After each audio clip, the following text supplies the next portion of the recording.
আরে আমার ইয়াররিং কোথায় হারিয়ে গেল? স্যার সোজা চলতে থাকেন, এবার ডান দিকে ঘুরেন। এটাই হলো আপনার প্রিন্সেসের কামরা।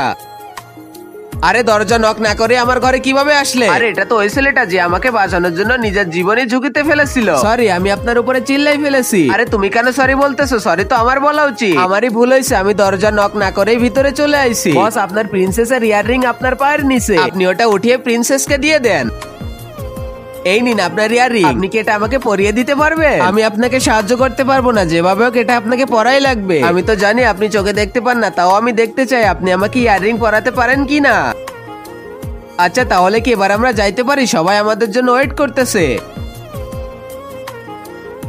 আপনাদের সবার অপেক্ষার সময় শেষ, আমাদের প্রিন্স আর প্রিন্সেস চলে এসেছে। বস, আমি যতক্ষণ বলতেছি না ততক্ষণ সোজা চলতে থাকেন। আর আগে মহান আল্লাহকে তুমি ভালোবাসলে লাইক এন্ড সাবস্ক্রাইব করে দাও, আর পার্ট 2 দেখতে চাইলে অবশ্যই কমেন্টে পার্ট 2 লিখো।